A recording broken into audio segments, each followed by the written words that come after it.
지금 호주집이고요. 6개월도 호주로 넘어와 지내고 있어요. 40 중반을 넘기면 다들 말하는 마의 구간 있잖아요. 노화를 확 느끼는 시기. 저도 그 마의 구간입니다. 제가 좀 무서운 얘기 해드릴까요?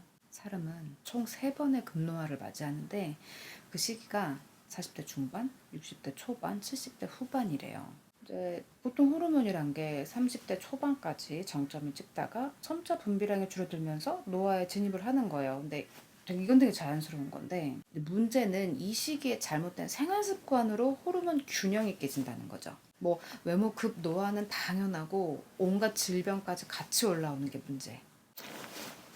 그래도 좋은 소식은 호르몬 개선은 생활 루틴만으로 충분히 바꿀 수 있고 심지어 되게 뻔한 것들로 고속노화를 저속노화로 바꿀 수 있는 거죠. 그리고 20, 30대인 분들도 이 루틴이 정말 필요한 게 그 시기엔 괜찮았던 것들이 누적돼요. 그러니까 누적이 되다가 이 몸이 버텨주지 못하는 그 임계점을 넘으면 40대부터 나타나는 거죠. 각종 증상들이. 진짜 호르몬 관리는 빠를수록 좋습니다. 제가 20대 때는 이런 말을 해주는 사람이 아무도 없었어요. 그래서 몰랐어요. 진짜 누구 한 명이라도 이런 말을 해줬으면 저 진짜 열심히 지켰을 것 같아요. 정말 40 중반이 넘어가니까 너무너무 느낍니다. 원래 호르몬 하면 여성 호르몬, 남성 호르몬 이렇게 좀 단순하게만 생각을 했는데 실제로 우리 몸엔 수백 개의 호르몬이 있대요. 근데 그중 핵심인 5대 호르몬, 이 5가지를 관리하는 게 저속노화의 포인트. 보면 사람마다 뭐 충분하고 부족한 호르몬이 다 다르거든요. 근데 책에 나한테 부족한 호르몬이 뭔지 셀프로 테스트하는 게 있더라고요. 총 20가지 문항인데 해보시라고 적어왔어요.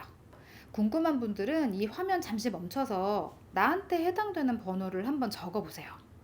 모두 체크하셨죠? 불러볼게요.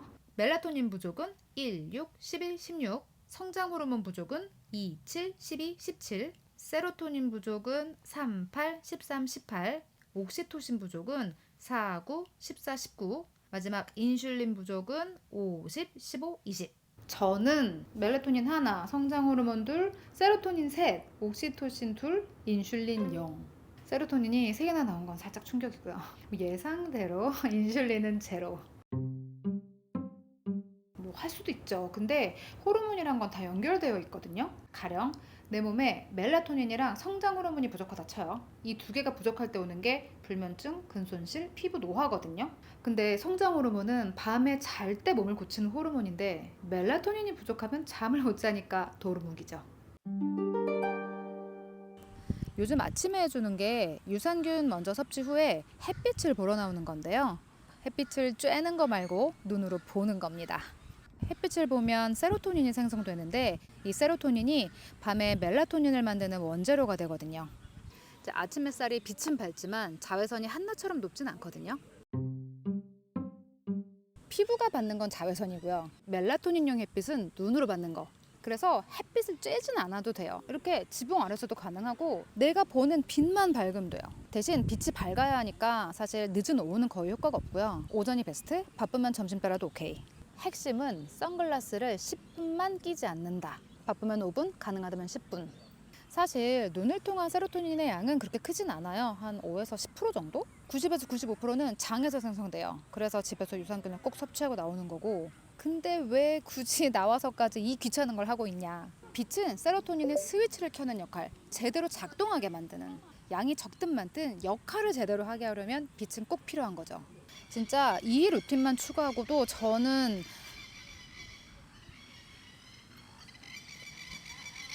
불면증이 진짜 눈에 띄게 개선됐어요.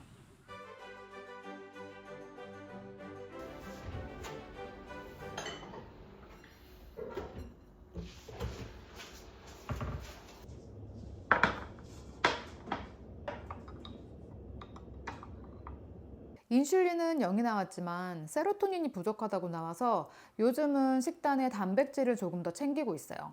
그중 트립토판이 많은 단백질 위주로요.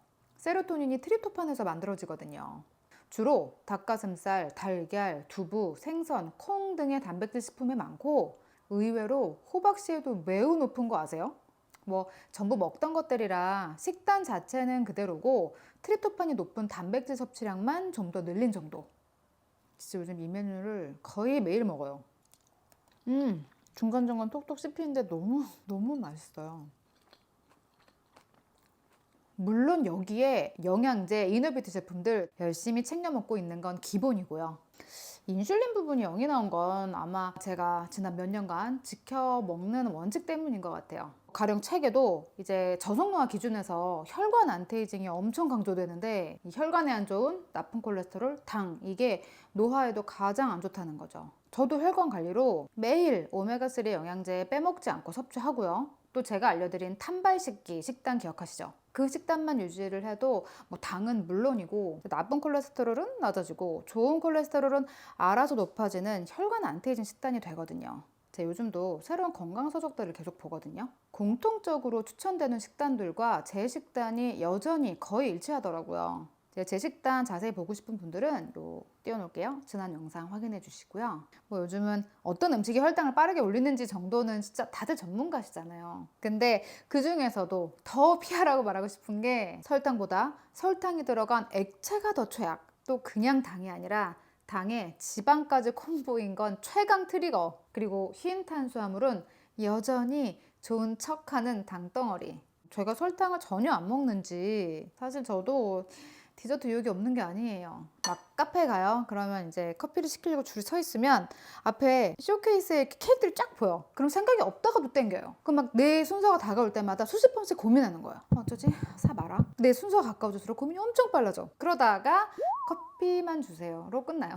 물론 뭐 어디 갔는데 당근 케이크 이 집은 진짜 유명해. 그럼 저도 시키죠. 대신 양을 최소한으로 먹는 거죠. 아, 괜찮아, 먹어도 안 죽어, 이렇게 먹는 거랑 인식적으로 그래도 좀 적게 먹어야지 이렇게 좀 조절하고 먹는 건 결과치가 전혀 다르거든요. 음식을 조절한다는 건 챌린지가 아니잖아요. 뭐 운동도 그렇고 먹는 것도 그렇고 어떤 목표 달성 아니면 무슨 숫자 달성 이런 걸 찍었냐가 중요한 게 아니라 매 순간 내가 내 입에 넣는 음식이 뭔지, 그걸 얼마나 넣는지, 내 몸속 인슐린이 폭주를 하는지, 그냥 그걸 좀 매번 인식하자는 거죠. 최소화하자라는 걸 인식하는 것과 그렇지 않고 생활하는 건 결과치가 전혀 다르다. 요것만 기억하기.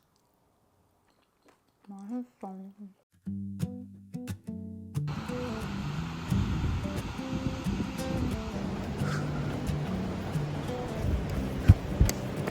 Didn't need forever, just a little more time. You were right beside me, but somewhere we fell out of line. 그 성장 호르몬이 재생 호르몬이잖아요. 이 성장 호르몬은 근력 운동이 필수인데 하물며 성장 호르몬이 회춘 호르몬이라고 불린대요. 왜냐면 피부가 두꺼워져서 피부 탄력이 좋아지니까. 이제 유산소와 다르게 근력 운동은 근육에 가해지는 스트레스가 엄청 높잖아요. 이 근육을 회복하기 위해 이때 성장 호르몬이 엄청 분비가 되는데, 이때 근력뿐 아니라 피부 노화에도 엄청난 영향을 미친다고 합니다. 특히 성호르몬, 여성은 에스트로겐, 남성은 테스토스테론, 이런 성호르몬 수치를 높이는데도 근력운동이 1순위래요. 이 적당한 근력운동은 40이 넘으면 선택이 아니라 생존입니다. 단 고강도 운동을 매일 하는 건 정말 비추. 코르티졸 수치가 높아지니까 노화가 가속되는 거죠. 헬스든 러닝이든 지나치게 하는 경우 얼굴이 더 늙는 케이스가 많잖아요. 저는 근력 운동은 이틀에 한 번, 나머지 격일은 러닝이나 자세 교정 운동 위주로 해요. 특히 자세 교정 운동은 인슐린 개선에도 도움이 된대요. 되게 여러 가지가 있지만 특히 여성분들은 골반 교정 운동 진짜 강추합니다. 저도 유튜브 영상 보고 하고 있고요.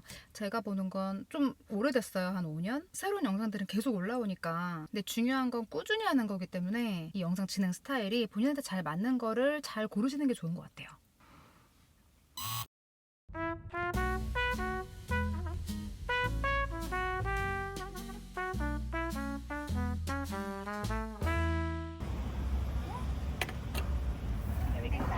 Thank you. 세로토닌에 추천되는 것들이 아침 햇살 외에 뭐 명상, 15분 티타임, 취미활동 등인데, 결국 스트레스를 낮추고 행복을 올리는 거다 보니 스트레스 호르몬을 낮추기는 옥시토신과도 연결돼 있거든요. 전 매일 커피 한잔 하는 시간을 갖기 때문에 이때 선호와 대화하고 웃는 시간을 가져요. 이러면 세로토닌은 물론 옥시토신까지 동시에 챙길 수 있어 일석이조. 근데 제가 최근 인스타에서 봤는데 요즘은 오히려 혼자 갖는 커피 타임에서 높은 만족도를 느끼는 분들이 많대요. 타임 신경 쓸 필요 없이 온전히 자신만의 여유를 가지며 커피를 마시는 시간. 어떤 것이든 자기 만족이 정답. 나한테 맞으면 그게 세로토닌의 좋은 취미 생활이 되는 거죠. 물론 옥시토신이 관계 호르몬이잖아요. 그러다 보니 뭐 사회적 유대감이나 애착 뭐 이런 거에서 생성되긴 하는데 그렇다고 꼭 누군가 사람이 필요하냐? 꼭 사람이 아니라 반려동물과의 스킨십도 가능하고 집에서 셀프로도 가능하다고 합니다. 하루 15분간 하는 셀프 마사지법이 이렇게 책에도 나오더라고요. 이제 크게 목, 어깨, 두피, 얼굴, 이렇게 손, 팔 이렇게 총 15분. 근데 자세히 보니까 제가 예전에 올린 아침, 저녁 마사지 영상 있죠. 거기 다 포함되는 내용이더라고요. 제 영상 이미 따라하고 계신 분들은 이미 하고 계신 거. 그리고 인간관계 스트레스로 옥시토신이 낮아진 분들은 날 편안하게 해주는 가족이나 뭐 친구가 있다. 가장 좋은 건 잠깐씩이라도 진짜 대화를 하는 게 좋대요. 따뜻한 감정이 느껴지는 것만으로도 옥시토신 생성이 된다고 하거든요. 5가지 호르몬 중에 옥시토신이 가장 관가하기 쉬운 호르몬이래요. 근데 이 옥시토신이 스트레스 호르몬을 낮춰서 피부 노화에 직접적인 영향을 미치기 때문에 정말 중요한 호르몬입니다.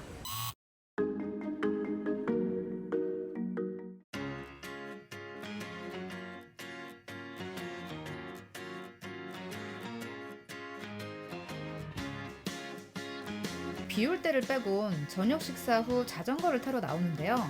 식후 혈당 스파이크 해결이 중요하다곤 하지만 사실 저도 저녁에 뭘 하는 건 정말 귀찮거든요. 그나마 자전거 타는 건 재밌어요. 귀찮음도 덜하고. 특히 좋아하는 플레이리스트 들으면서 타면 탈 때 기분이 엄청 좋아지거든요. 그래서 오히려 운동 목적보다 요 음악 듣는 시간이 좋아서 즐기러 더 나가게 돼요. 자전거를 탈 때 눈높이에서 보이는 뷰나 속도가 있거든요. 이게 음악과 만날 때 그 시너지가 엄청나요. 진짜 행복하다니까요. 사실 식사 직후는 혈당이 오르기 전이기도 하고 소화시킬 시간도 좀 필요해서 저는 식후 30분 후부터 자전거를 타고 대략 1시간 반 정도 타요. 무엇보다 근육이 포도당을 직접 사용해 혈당 스파이크 개선도 되고 음악 감상으로 옥시토신 관리까지 돼서 저녁에 이만한 운동이었더라고요.